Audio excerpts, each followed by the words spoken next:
Yo tout le monde, c'est le football à l'aveugle. Très heureux de vous retrouver aujourd'hui pour ce débrief de ce Guingamp Paris FC, bien que malheureusement il n'ait pas donné les promesses que j'espérais. Je vais pas faire un gros débrief clairement sur ce match parce que j'ai envie d'aller regarder Monaco-Rennes après, mais j'avais quand même envie d'en parler du match. Donc un match qui s'est fini sur le score de 0-0 entre Guingamp et le Paris FC. Une équipe guingampesque qui a pour moi été convaincante en première mi-temps comme en deuxième. En première mi-temps, on s'est pas créé beaucoup d'occasions, voire pas du tout. Et le Paris FC non plus. Personne pour moi n'a réussi à inquiéter Filipovic ou Basilio. En seconde mi-temps, en revanche, c'était un peu différent. Guingamp a eu plus d'occasions, mais le Paris FC aussi s'est montré. Parce que au-delà, le Paris FC en première mi-temps n'avait même pas de situation, d'après moi. Clairement, même pas de situation pour le Paris FC. Guingamp en avait, mais pas du tout le Paris FC. En deuxième mi-temps, ça a été beaucoup plus dangereux. Basilio a eu plus de trucs à faire, donc félicitations au Paris FC, qui a pris un carton rouge quand même assez tôt. On a eu, je crois, 20 bonnes minutes à 10 contre 11 après l'expulsion de Paul Lannes suite à un acte un petit peu dangereux sur Dylan Louisère. Et derrière, Guingamp a commencé à attaquer beaucoup plus, mais ça n'a pas suffi malheureusement.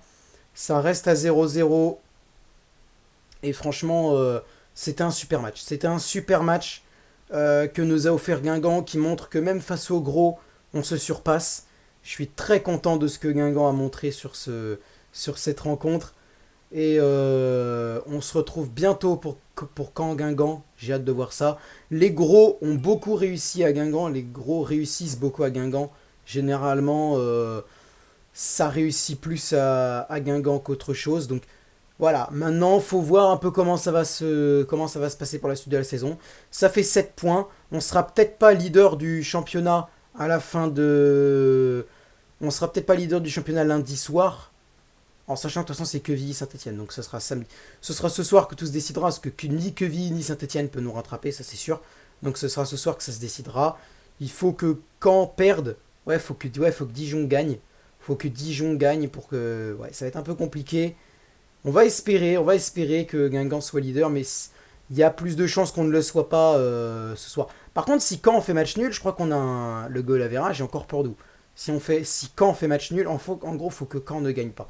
Faut que Caen ne gagne pas, sinon on est bien. Je pense que c'est à peu près tout ce que j'avais à dire. C'est pas un gros débrief que j'avais envie de faire, clairement. Mais je me suis bien enflammé sur cette rencontre. J'ai un peu ma voix cassée, mais pas beaucoup, franchement. Il y a eu pire, clairement, il y a eu pire. Donc voilà, merci à tous d'avoir regardé ce débrief. Je vous donne rendez-vous pour un nouveau commentaire de Guingamp dans 2 semaines pour Bordeaux-Guingamp à 15h. Ça va être génial encore, on va vibrer pour les Guingampais. Franchement, ça a été un plaisir de faire ce match Guingamp PFC avec vous.